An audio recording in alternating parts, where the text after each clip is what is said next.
A little bit less than a week ago, Mets GM Billy Epler made a press conference for the end of the year. We're not going to go into depth as to what he said or what we liked or disliked about it. We're going to add on to the information. After the disappointing end to this season, we've all definitely been wondering a lot of different scenarios going out of the season and going into next season. There's tons of mysteries going on from every aspect of the Mets organization for next year. It's going to be a very pivotal year. So here are 8 questions that the Mets need to answer immediately.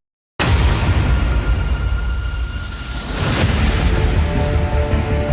3-2, Vader swings and misses, strike 3. He struck him out. 5 Met pitchers combined for the second no-hitter in New York Mets history. At the moment, these are pretty much rhetorical questions. They just don't really have an answer yet. And hopefully we do get an answer by spring training, by opening day. There's been a lot of talk about sustained success. There's been a lot of talk about building a farm system. There's been a lot of talk about them spending big in free agency. So these questions are definitely based on that for long-term and short-term. So let's get to these questions that need to be answered. Will the Mets commit to Pete Alonso and Jeff McNeil long-term? Most of the fan base has been wondering and been clamoring for to extend a guy who's already 30 years old and plays second base with no pop and a polar bear who's a polar bear. I think Alonso needs to be first. I think that's the guy you extend because that's your generational power hitter, where McNeil, you can run it out because, again, he's already going to be 30 years old. I think you can let that guy run out to season 2024. So you've got 2 more years of control with him. Worst case, just give him a DJ LeMahieu contract in the offseason when he's a free agent. I don't think it's like, oh my God, he's not going to reach the $300 million range. We can wait and pay. Alonso's different. Alonso actually changes the game offensively. He's one of these guys. He's the only power hitter on this team, face of the team to an extent. So you would like to keep him long term. I think definitely you could try to get one of them done. Would probably be a smart decision for the Mets.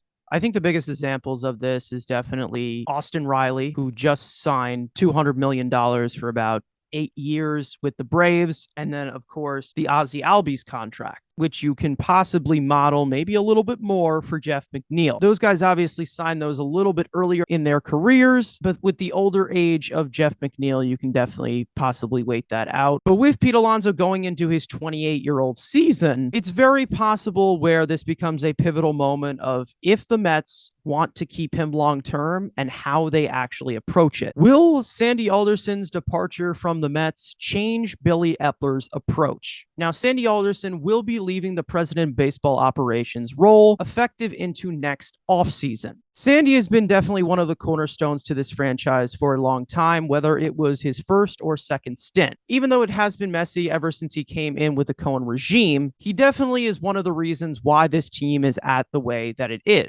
Some for the good and some for the bad, where he's not the biggest free agency heavy type of executive. You go to Billy Epler, where he does want to take some similar approaches, but build kind of a sustained winner. We've seen him go big in free agency. We've seen a kind of sandy route in the trade deadline. So we don't know really how that's going to even out if he does stay for the next 3, 4, 5, maybe even 10 years. Who knows? So it's definitely going to be interesting to see what this organization looks like without Sandy Alderson at the top. Some for the good and some for the bad. I mean, if you look at Billy Epler's track record, which really can't say it's a track record because he had a horrible owner with Ronnie Mauricio, but he does have some experience in going into free agency and spending the money when in need be. But also, like you said, he kind of has that little bit of Sandy Alderson where it's like, oh, let's go Moneyball and what have you. It is going to be interesting to see with the training wheels off. I mean, the old man being put to bed in a walker in the retirement home, what Billy Epler does now. As for the current scenario, we know that Billy Epler will full on be running the baseball operation. Even though there have been rumors about possible David Stearns, Theo Epstein's name has been tossed around a few times. That currently has not been set into stone at all. What we know right now is that the Mets have a general manager named Billy Epler who's going to be running the baseball operations from here on out.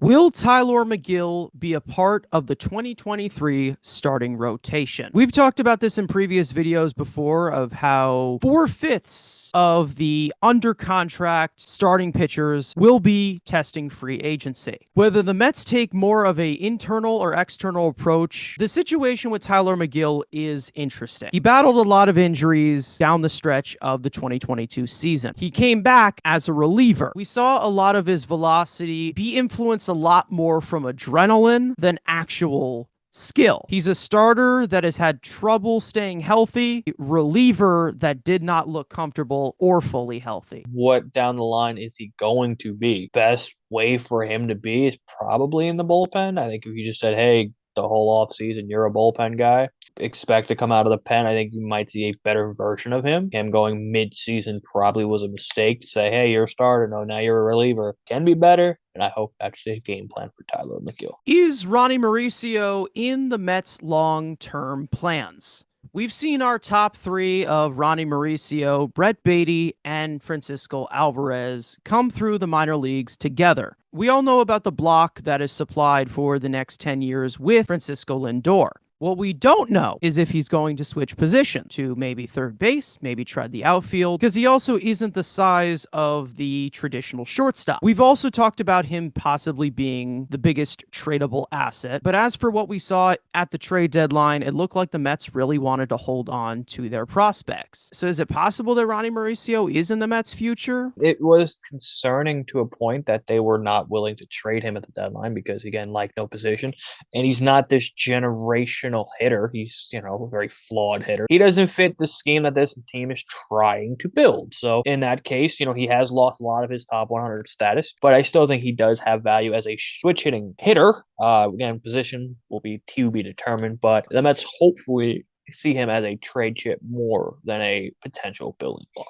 I think this is a marking period to marking period type of situation. I think we're all going to moderate this type of deal as to what does he look like going into the season? What does he look like going into the trade deadline? What does he look like come September call-ups? But we just have not seen any movement as to what his future is here. They've said they want to hold on to their prospects. We've also seen them lean away from Ronnie Mauricio. Why did Joey Lucchesi pitch 0 major league innings this year? This is more of a seasonal recap type of scenario. Joey Lucchesi, obviously coming off of Tommy John surgery, was rehabbing for the last few months of the regular season. Now, after that rehab assignment was complete, they extended it and kept him in AAA. I think what makes this topic so hot is how this rotation unraveled towards the end of the season. We know Jacob deGrom had a few tough starts. We know Max Scherzer did not look like himself for the last few starts. We know that Carlos Carrasco didn't look like himself. Taijuan Walker was Taijuan Walker. So with a guy who can give you bulk innings as to a guy who can back you up, it definitely didn't make sense why he was not called up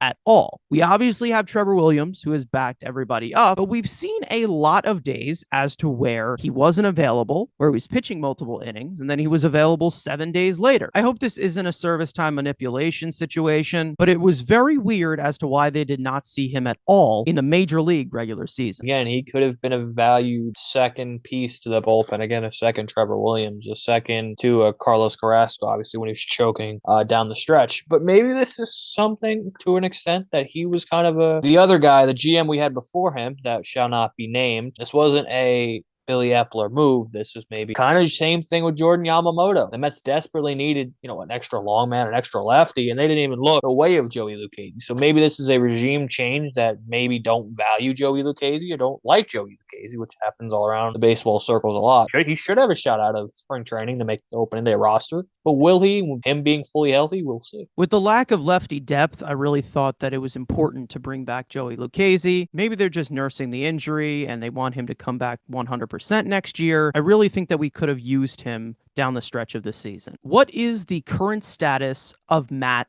Allen. Allen was a second-round pick that was in the same class as Brett Beatty, who is currently in the major leagues right now. Matt Allen has not pitched for a long time. Underwent Tommy John surgery last year, also underwent a nerve correction. We just don't know what the situation is with him right now. From what we have seen, the last time that he has pitched was the instructional league during the 2020 pandemic. And we have gotten zero news with this situation. We've talked about him possibly being a trade chip. We've talked about him not having a future here because we just don't know if we can trust him given his injury history. We have absolutely no clue what is going on, and we've gotten zero updates. But Beatty and Allen, they built the draft class around those two guys, and obviously Brett got to the big leagues, top 25 prospect in baseball, yada, yada, yada. Allen has thrown about as many innings in Double-A as me and this Chungus sitting in front of you, and literally hasn't even gotten a single A. 3 starts in short season Brooklyn, and that's it. And like you said, the instructional league, and then that's it. He's had Tommy John, he's had his nerve thing, he's had every surgery under the sun, and it is a big concern of what is this guy going forward, and when do you start to pull the plug? I've given up on him, you've given up on him. It's just time to give up on that Matt Allen experiment. It failed, but it wasn't the F-Dog's fault. He has no connections or relationship with him. He should be willing, if he wanted to make a move with him. I think we just need an answer. We just don't know what is going on with this guy. And as somebody who was our top pitching prospect 2 years ago, and for a lot of pitchers that we have in the minor leagues who look like they have a ceiling as just relievers, Matt Allen was like the only guy that we saw as a future starter or a frontline starter. He obviously still has that potential, and I'm sure that he'll come back fine, but we don't know when that's going to be. And we have not had that question answered for a long time, ever since this year's spring training. We've heard absolutely nothing. We don't even know if he's throwing now.